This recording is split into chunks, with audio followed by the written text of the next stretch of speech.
Hello everybody, it's Katie back with another episode of my vlog, and today is kind of a special day because if you've been following my social media, you know that last week we received the advanced copies of Dungeon Breakout, our brand new tabletop game. We only have 4 copies right now, so we can't actually start Kickstarter fulfillment yet, but I thought I would open this guy up, do a little unboxing video, show you guys what this looks like now that it's a really for real game and not just a prototype, so we can all get excited. The rest of the games are on their way here. They're on a boat traveling across the Pacific Ocean right now. We do imagine that people are going to be getting their games in February or March. But I want to go ahead and do my unboxing and show you guys what this thing looks like right now because I'm super excited about it and I hope you are too. Let's check it out. All right, here it is. When you guys get your copy, it's going to be shrink wrapped in plastic, but of course I've already opened mine just to check out everything and make sure it looks cool. Here is the back of the box, some little blurbs and text to get you excited about the game. Of course, if you backed our Kickstarter, you're already excited about the game. Let's check this thing out.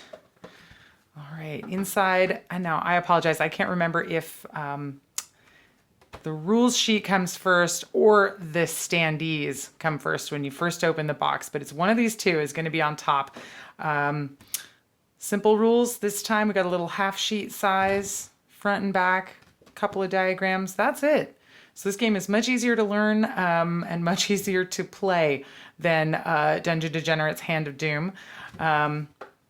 Pretty straightforward on the rules there. We did make them a little bit more complicated than we first said in the Kickstarter, but it was just to make it a little bit more challenging, and we actually left all kinds of alternate rules in the rules, so you can make it easier or harder or take less time or take more time, depending on what type of gameplay you're looking for. The second thing in the box, of course, are the standees. Now, you guys, our wonderful Kickstarter backers, voted on who you wanted to see as the adventurers that you can play as in this game. Of course, if you have Hand of Doom or any of the other expansions for Hand of Doom, you can swap any standee in here for this one. You don't actually get different stats or abilities or anything by playing a different character. It's strictly aesthetic, but come on, what an aesthetic unit this is. Oh my God, they look so good. And of course, very exciting for completists who maybe missed the original Kickstarter. We do have Infamous Butcher and Angel of Death here from the original Kickstarter. They were the Kickstarter exclusive items that you can't get anymore. So that gets you like one step closer to your bootleg complete character set if you did miss out on Infamous Butcher and Angel of Death. The standees are two-sided, but they do just have the same artwork on both sides.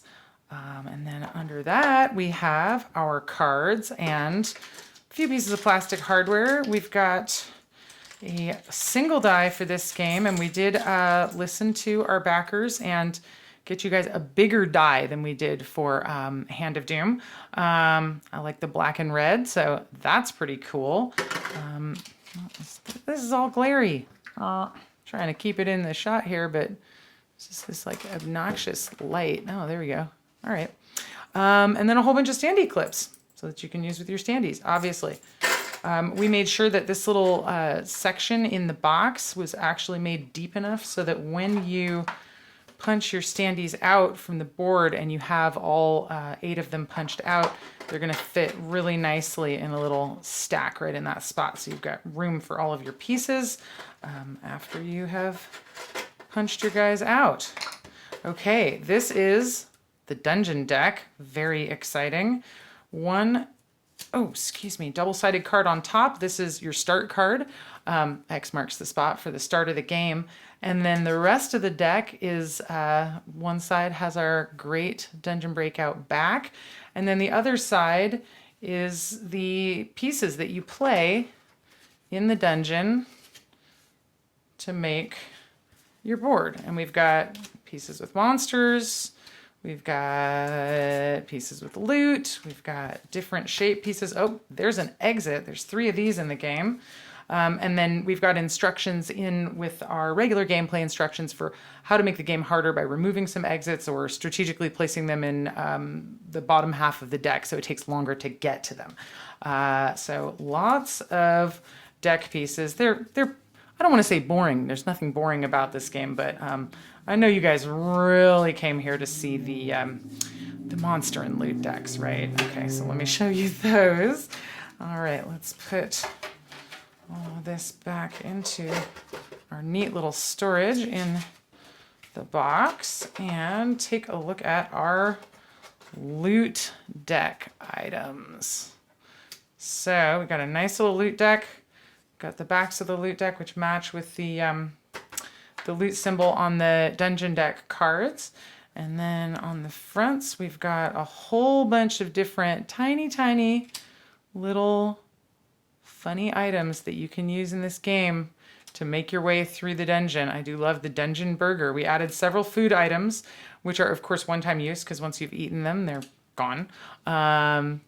So how fun is all of this stuff?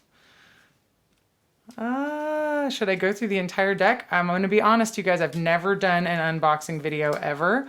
I don't think I've ever even watched an unboxing video, but hopefully I'm not going too fast for you here. And you can see what kinds of great food items we have. The turnip, also, of course, weapons and bombs. Bombs can be used in a battle against a monster or a jailer. And they can also be used to create new pathways between sections of the dungeon deck. So that's kind of a cool thing. We used several different pieces of Sean's artwork to illustrate some different types of bombs there. So there's those guys. Oh, there's a lot of bombs. We've got some higher value loot items that improve your battle roll by 2 points instead of 1. That's cool.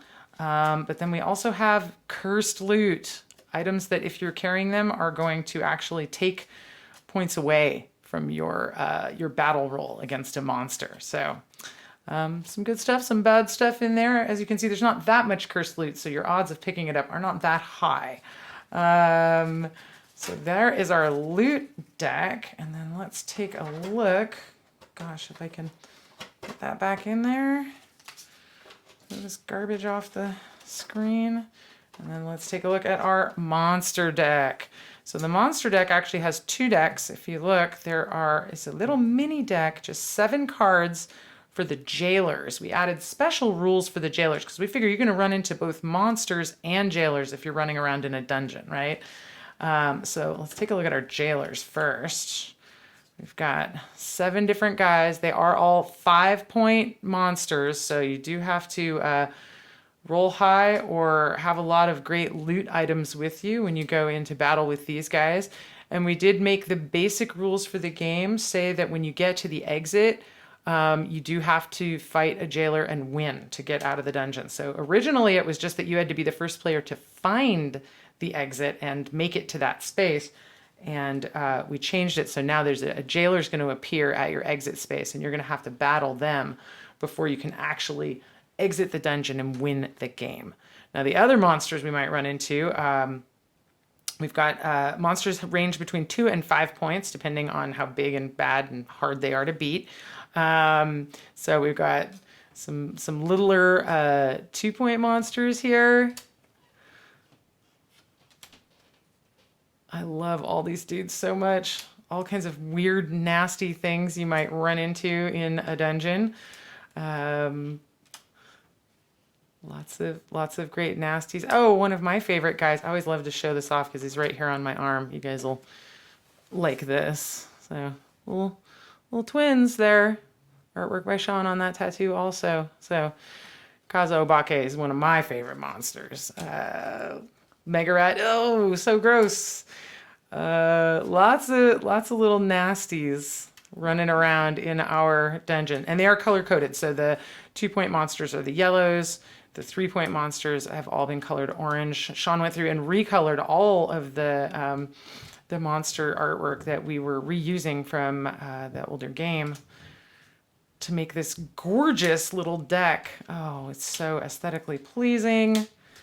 Oh, the Dungeness crab, what a great joke that has always been and continues to be. one of my favorites, the Shifty Goblin. Look at that dude. I would not want to run into him in a dungeon. I mean, unless I had some of that cool loot with me. Vermis Guard. Ew, look at that guy. Oh, I love these dudes. All right, getting into some even bigger nasties. The Cave Troll, Fighting Fortress. This guy, the Gherkin Blaster, he's like a modified, super souped up pickle barrel guy. Of course, the Mold Beast, one of everyone's favorites. And I think the biggest miniature that we make. Oh, God, look at some of these guys. I love them.